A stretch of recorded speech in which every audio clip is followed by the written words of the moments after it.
Oke, tahapan sterilisasi. Kita masuk tahapan sterilisasi secara umum ya.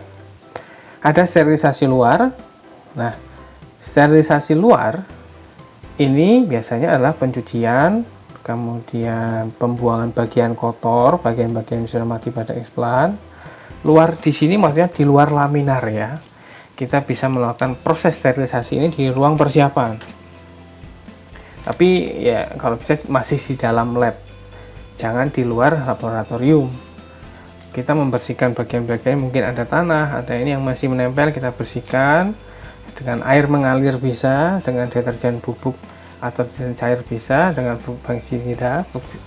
fungisida, bakterisida atau antibiotik.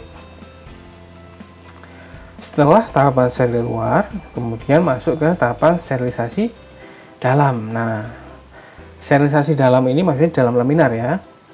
Biasanya dilakukan dengan bahan-bahan yang lebih kuat lagi, artinya kita bisa menggunakan alkohol, kita bisa menggunakan backlin, klorok atau HGCl. HGCl ini malah lebih keras lagi.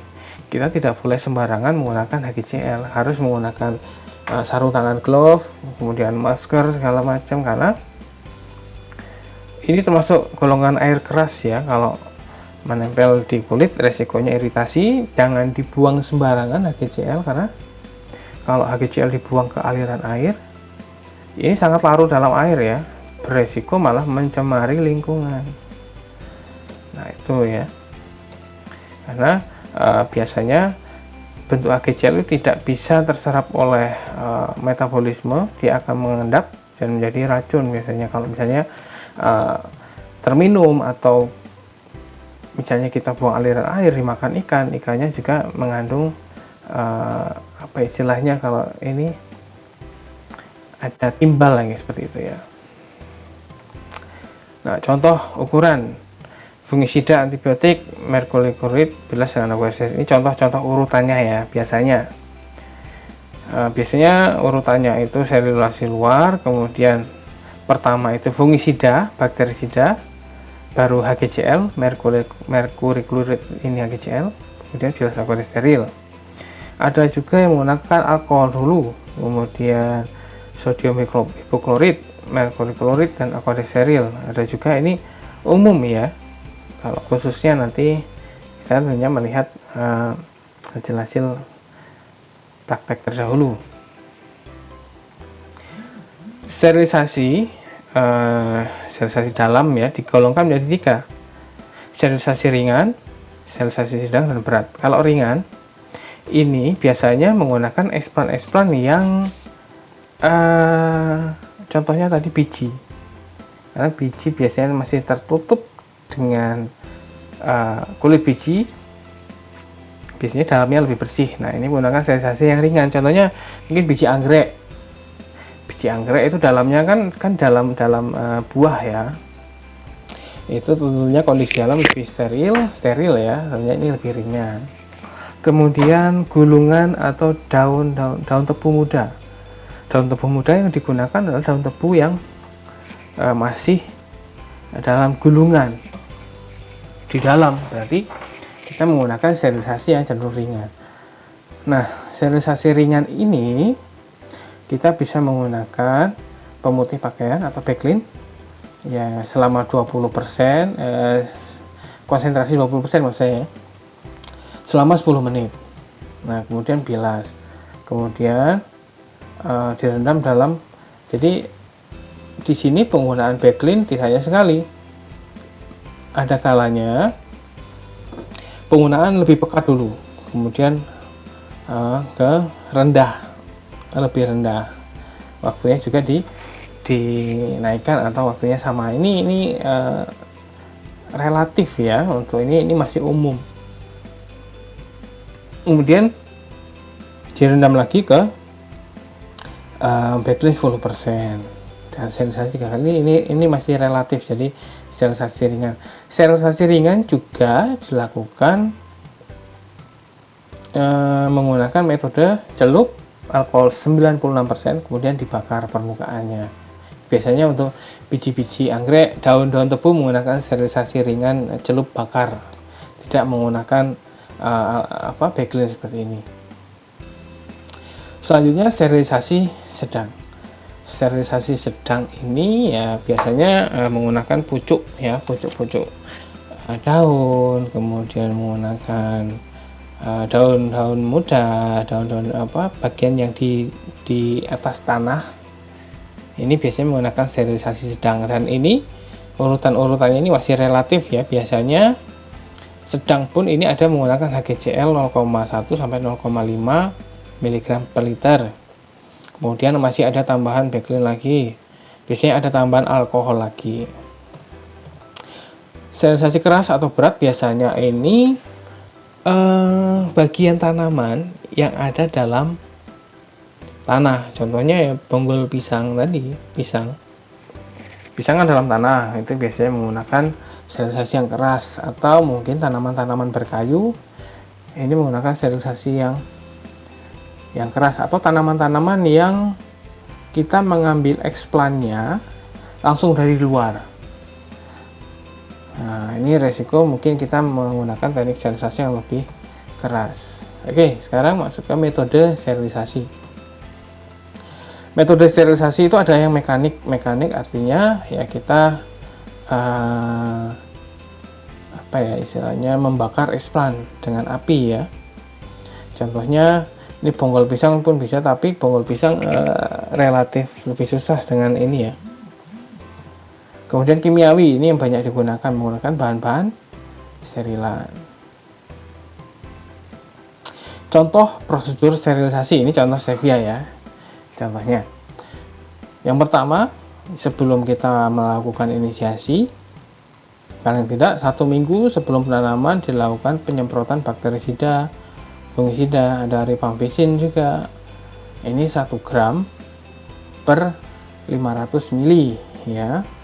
Jadi semuanya jadi satu, bakterisida 1 gram, fungisida 1 gram, rifampicin 1 gram, dilarutkan dalam air 500 ml, disemprotkan setiap minggu pagi sore, yaitu untuk mengkondisikan, meminimalisir mikroorganisme sebelum dikulturkan. Kemudian setelah minggu kita semprot-semprot, baru kita menggunakan ruas pucuk dari tanaman stevia ya. Nah, kalau bisa pengambilan ruas ini menggunakan gunting. Kita hindari kontak dengan tangan ya, menggunakan pinset ya. Karena kalau kita sudah melakukan sterilisasi, yang perlu dihindari adalah bagaimana menghindari kontak dengan tangan langsung. Karena apa? Tangan kita itu mengandung banyak mikroorganisme. Nah, kita kan mengusahakan steril.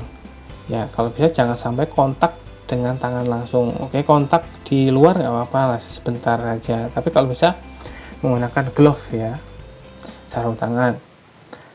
Nah, kita sudah memotong-motong ruas. Daunnya juga sudah dibuang. Jadi tinggal tunasnya. Tunas kemudian dibersihkan dalam air mengalir selama 10 menit. Ini air mengalir biasa aja, nggak usah air steril. Nah, air mengalir ini kadang-kala juga ada dicampur dengan sabun cair ya. Mungkin 2 ml per liter. 2 ml per liter itu bisa ditambahkan untuk apa? Ya, dalam pembersihan di luar. Setelah itu baru masuk ke laminar. Jadi setelah dibersihkan, diambil dengan pinset, dimasukkan ke dalam Petri dish atau Elmeyer, dimasukkan, dibawa ke laminar. Nah, dalam laminar teknik sterilisasi selanjutnya adalah merendam dan menggocok ya. Jangan hanya direndam saja, direndam dan digocok ya. Direndam dan digocok dengan bakterisida, fungisida 1 gram dalam 500 ml. Jadi 500 ml ada bakterisida, ada fungisida, masing-masing 1 gram selama 15 menit. Digocok terus 15 menit. Setelah itu baru dibilas lagi dengan aqua steril. Ya, dibilas dengan aqua steril. Jadi kalau bisa jangan diambil explant tapi airnya yang dibuang, kemudian explant dalam botolnya ini masih, kemudian masukkan aqua steril, digocok lagi, dibuang lagi aqua steril, masukkan lagi aqua steril sampai 2 kali. Kemudian tahap berikutnya merendam dan mengocok ruas tadi dalam alkohol 70% sebanyak 500 ml selama 1 menit, jangan lama-lama, 1 menit. Setelah itu dibilas lagi, jadi alkoholnya dikeluarkan, dimasukkan aqua steril 2 kali, bilas. Ini untuk waktunya relatif ya, untuk yang penting tapi jangan terlalu sebentar, paling enggak 1 menit untuk membilas. Kemudian setelah dibilas, merendam dan mengocok potongan ruas tadi dalam klorok 25 ml per 500 ml ya. Kloroknya itu 25 ml, airnya 500 ml, berarti berapa persen ini? Klorok 5% ya, klorok 5% dibuat dalam 500 ml, ditambah twin 20 3 tetes selama 1 menit. Kemudian dibilas lagi dengan aqua steril 5 kali. Kemudian explant dengan ukuran 1-2 cm, ada 1 mata tunas, dikulturkan, ditanamkan dalam botol, kemudian diinkubasi pada suhu kemudian pencahayaan 18 jam, kemudian dengan 6 jam, ini standar ya. Oke, ini contoh prosedur sterilisasi tanaman stevia. Nah, penanaman explant. Nah, tadi penanaman explant ini yang pertama ya, sebelum kita menanam standarnya ya, cuci tangan dengan sabun, kemudian semprot tangan dengan alkohol, kalau ada cincin lepas cincin, jam tangan, usahakan kuku dalam keadaan bersih, menggunakan masker segala macam. Yang pertama kita bersihkan laminar, kemudian kalau bisa ya 1 jam atau minimal 30 menit sebelum melakukan penanaman sudah dilakukan lampu UV ya. Nah itu lampu UV 1 jam atau 30 menit sebelum penanaman. Nah, tapi pada saat penanaman lampu UV harus dimatikan.